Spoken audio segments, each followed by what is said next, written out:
Welcome to the I Hate Rappers podcast. I'm your host, Greggy Westside. And I'm DJ Z13. Today we have some special guests in the building. You guys want to introduce yourselves, and then we'll just take it from there? No Soda Coca, the top shiner. You feel me? Who else we got here today? Fully Focused Entertainment CEO. We in the building. But well, hey, let's get into it. So this is the I Hate Rappers podcast. We talk everything we hate about the rap industry, everything we love about artists. So a little backstory, like how long you been doing this? I know we talked a little bit off air, but yeah, man, I've been doing this a long time, 10 plus. I say that I've been doing this a long time.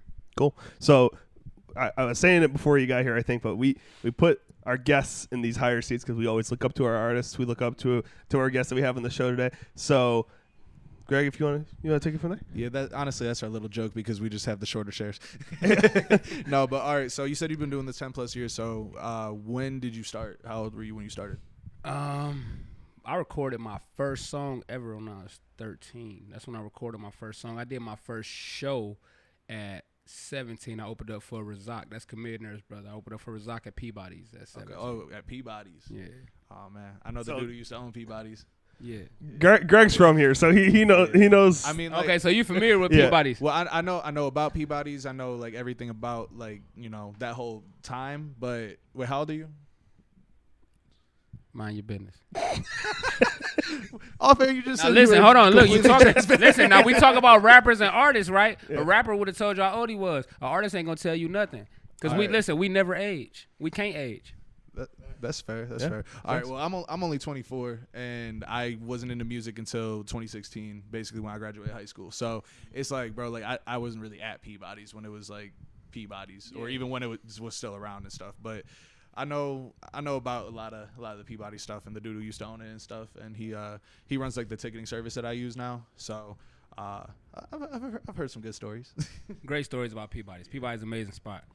Yeah, so that's when you first started. Since then, what have you been up to? Because you got the followers, you got social media going crazy. So I mean, like, what have you been up to since then? Listen, it's the crazy thing is like I always had social media going crazy because I come from an era where we ain't have a lot of social media. Like you had to be outside. Like so, like a lot of the people that know me, they know me from the streets. Mm-hmm. They know me from being outside. They know me from actually interacting with me and seeing me at different places. You know, so when social media came about, it wasn't nothing to have a bunch of followers because they've been following me already. Follow me in the streets. So, you put it on the internet, it's going to be the same thing. So what was the transition to social media like for you when you had to, kind of realize, okay, this is how people are starting to pop off more. What do I have to do to get my content basically posted? I'm a really big like social media content guy. Yeah. I'm really big on the algorithms and like consistently posting and stuff. So anytime that somebody's been around from a time when and we talked about this last time we recorded, like back when I was in high school, I was like sending posts out to get comments and get likes and do vice versa to get like engagement. Like now people just have engagement groups. So it's like, what have you kind of done that you didn't do at first because it just never existed that you really have picked up on and done well that you feel like that you do now for social media? Honestly, I think it's like getting in front of the camera and actually, showing me, like the real me. Because usually, like my family, that's who see that. Like close friends, they see that type of stuff. Like I honestly, I used social media when it first came out just to show my outfits off. Like for real, like I'm like, okay, I ain't got to go to the club to show what I'm wearing today. I could just post a picture. You feel me? So the hashtag OOTD. Yeah, you feel me? Like so that's what I was using it for. That's what I was using it for a long time. And now it's more so, I'm showing people, me. Mm-hmm. I'm showing the reason why the people that love me outside of my family and stuff fell in love with me. Now that's what I'm showing to the world with social media. So like a lot of the stuff y'all see with these content creators and stuff like that, I was born that way. I was born with, I'm a people person. I'm very personable. You know what I'm saying? Like, so I was born that way. So a lot of stuff you're seeing with them, now I'm giving it to them. The reason why people in the streets fell in love with me, females, my older cats I used to kick it with, now I'm giving that to the world. And that was a big problem for me at first. And I'm like, I'm not going to get on here and just record myself and just to do it. Like, that don't make sense. You know what I'm saying? But now I understand.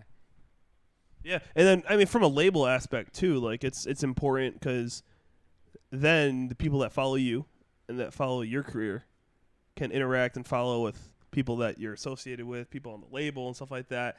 And so, like, for example, with this podcast, at the end of the day, it's a platform. So we're getting these followers, and it's a platform for people to come on here, and eventually it'll be a platform for them to share their music and get the views and likes for it, like I've grown my other podcast to be. So it's important to have all that, and I mean, I see you guys both got the is that from the label, the chain? Yeah, these are fully focused chains, man. These are trophies. You feel me? These trophies for us. Only label in the city with 10 cash. Blingy as hell. Blingy as hell. I love it. I do like them, yeah. So yeah, I mean, let's get back into a little bit of. I got a question actually. Yeah, go ahead. Did you ever do any media training, just like specifically for when you do get interviewed and stuff? Nah, I've been doing this. This is my life. This is what I live for. So this is natural. This is natural for me. I practice, like when I'm driving in a car, I'm interviewing myself. Well, You feel yeah, I me? mean that's like, I guess that's a form of media training. I don't know, because I remember when I first started podcasting, I'm sitting here and I'm like, you saying like but nonstop, and you're Yeah. very well spoken for Yeah. getting interviewed. Like that's the one thing that's popping out the most during this interview. So I had to ask that. I want to say something. He got it naturally, but we do be at our spot, and I be on their ass. I be Definitely. Hey, it's funny. I knew he was about to say that. I be I was like waiting this. on him to say I that. be like, I be like actually doing interviews with them and like practicing like we for real. I be on that with them. No, he do. Because you got to He have do a for total sure. package. You could be a star, but you can't talk in the interview. Then you're like, who is this dude? You got to have a total star quality over here. He definitely be honest about that shit for sure. He definitely be honest about that. Or you got a hit song and you got no stage presence. You know what I mean? Like you gotta, yeah. Man, Love the rappers like that. Am I yeah. right? That's why you say the rappers. That's why you say the, So that's why you say yeah, the rappers, yeah, man. yeah. Yeah, for sure. So, the artists that we have in this show, they really care about their craft, and they care about what they've been doing and what they're going to be doing. So what are you up to now, and what's going to be the future for your brand and everything that you've been doing? You have any projects, anything cool coming out, any concerts coming up? Yeah, it's crazy because I'm actually working on like 3 different projects at once right now. 2 EPs and a mixtape right now that I'm working on. I'm always working though. Like work for me don't stop ever. Like when I go to sleep, I'm thinking about work for the next day. When I wake up in the morning, I'm doing that work, but then I'm still planning for work for the next day. You know what I mean? So work for me don't stop ever. I feel that so heavy. Like over the weekend, I had 2 shows. We were out of town. We were in Cincy and Columbus, and I get home back to the B&B or whatever, and I'm sitting there. I'm just like, God damn, I gotta do all this shit tomorrow. All right, let me get some sleep. I wake up in the middle of the night. Fuck, I thought I was just doing that in my dream. Like I feel that, bro. Like some people that, you know, like the work never turns off. Like, you know, there's no on and off switch for that. It's just you're always working because it's something that you're passionate about and you love. You know what I'm saying? That's like Everything the artist. take work though. Like you got to look at anything in life. If you play sports, you got to go to practice, right? Man, you got to get in the gym before practice too. You feel what I'm saying? To be the best, you got to Oh, yeah. work to be the best to do it. You're not doing this to just fit into a lane. You doing this shit to be the best at what you're doing. Everybody that's doing it, do it to be the best. The person that's in the gym the most, my favorite basketball player is Allen Iverson, right? He never practiced. He was big on like, you know, like the not really having to go to practice and all that stuff, right? Practice. Kobe Bryant did what? Kobe Bryant practiced time and time again. He got 5 NBA championships because of that. Because he became a killer through practice. Allen Iverson was an amazing basketball player, a superstar. He doesn't have 1 championship. Why? Because you didn't put the extra work in that you needed to lead a team to a ring. You Bro, feel the what I'm craziest saying? sports story with the practicing thing was, you ever see that Derek Jeter play where he's running down from shortstop while they're trying to throw the guy out home? He grabs the ball and then just shovel passes it, and Yeah. they tagged him out. Yeah, but He said they practiced that. so listen. You got to practice everything. Check this out. Derek Jeter, though, you talking, some people just was born to do stuff. You know what I'm saying? Some people just born to do stuff. So you got people like LeBron James who were just born to do it. You got Michael Jordan who were just, right, you know what I'm saying? Right. You got people like No Soda who were just born to do music. We're naturally going to be the best. But without the work put into it, other people won't see that we the best. So you still got to put the work in no matter what. Facts. How'd you get your name? Yeah, I was gonna ask. Okay, so Because you put the real emphasis on the No Soda right there. Okay, so my name used to be Tay Harlem. That's how a lot of people know me, from Tay Harlem. No Soda came because I lived in Virginia for a while, and I was in the streets of Virginia, and I ended up catching a little case. So that's actually what the guys in there were calling me. I had already changed my name to King Coca. It's CXKA, Creativity, Experience, Knowledge, Artist. That's what Coca means. That's why I spelled with an X and not an O. Okay. So when they start calling me, no soda, when I was locked up, I just put it all together. It just stuck. It all rhymed, so I just put it together. It was a pretty cool name. No, I mean, it's like It's- so unique. It is, Yeah. and it's very marketable, and it's a name that I mean, Oh no, this shit raw. This shit don't come with no cut too, yeah. though. This shit don't come with no cut, as y'all can see. Like I told you, like when you were talking about you could listen. It ain't nothing. We completely transparent over here. Yeah. Completely transparent over here. So on the transparency side, what's the most rapper ass thing you've done? Like for how we talk about hating rappers, loving artists. What's the most rapper ass thing you've done? Because you said you done some rapper ass shit. That's just. I mean, I do. We all rapper- have. I mean, I do rapper shit all the time. Like Most rapper ass shit that is YouTube friendly. It's all YouTube friendly. We in 2023. Shit. The most rapper thing I've ever done. Man, it's so hard because I do rapper shit every day. Probably the most rapper thing I ever did was buy a chain instead of a car at one point.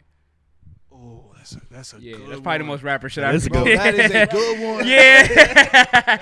I bought my no soda Coke and my first custom chain, and I could have went and got a car, but I got the chain. That is like the best rapper ass thing you could have possibly said. too. is a good bro. Cause I ain't never hear somebody like you hear a bunch of random shit, especially when you on YouTube or whatever. Yeah, it's real. But face to face, no one's ever said, "Yeah, I should have bought the whip." Let me tell you what's so bad though. You know what I'm saying? Look, I could have bought the whip again a couple weeks ago. I went and got the Rollie. Oh my god.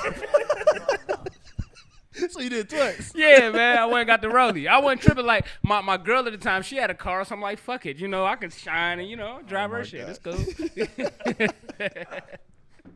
That was me last week when the Charger broke down and I was in the Kia Soul. Oh my god, dude.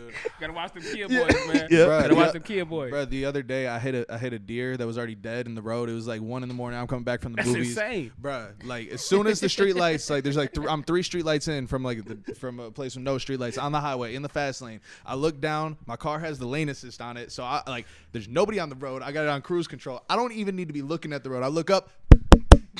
Yep. I dragged the deer's head for like a mile and a half, bro. My car was fucked. I had to They get my gotta shit in the shop listen. for like a They day. got a comfortable seat for you in hell somewhere. I'm telling you that now. Oh They no, got it was already dead. It was an accident too. So You re-killed some shit, bro. You can't re-kill some shit, bro. You killed it Yeah, again. it was coming off. And Yeah, though. He might have been able to be saved though. Like you re-killed something. Oh though. no, he was dead. I was like the 3rd, 4th person to hit it. There was like a line of cars on the side of the road. So you might be Yeah, good. When you yeah. get to the gates of heaven, they might still let you in for some shit I like mean, that. I fucking hope so. It'd be cool.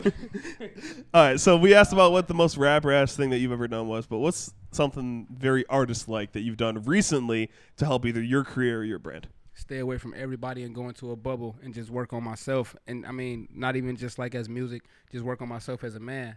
You know what I mean? I think that's the most artist thing I did. Work on myself as a man, and it's been able to help me create better music for myself. Been able to help me understand the business more. You just gotta sometimes take time to yourself, because as men, it takes us a long time to grow. So if you can get to a point where you look in the mirror and you say, this is time. It's time. Maybe I'm doing this wrong. I've made these mistakes. It's time to learn from these mistakes. It's time to figure out me outside of being an artist. It's time to figure out me as a man. So then being an artist is going to be the easy part, because all we do is talk about our life anyway. So once I figure out me, I can give the people better content. I can give them me once I figure me out. I can't give you me without knowing who the fuck I am completely. That's deep. That was like way too deep for like a lot of you rappers out there. That's a good answer though. That's Here's, really good here's the answer. thing: a rapper's not gonna understand. Nah, a Rapper rapper's won't got- understand that hey, shit. You know what? See, they gotta be over here to get that. See, they ain't gonna understand. You gotta have the right. You got to be people. fully focused. You gotta be fully focused, man. You gotta have the right OGs in play to give you that game. To help Yeah. you understand what it's supposed to be. A lot of them misled, So. And that's why we hate rappers. But that's why we hate rappers. But what do we love? We love artists. All right, thank you guys for Yeah, tuning in. thank you for coming. We appreciate it. Double left. Double left.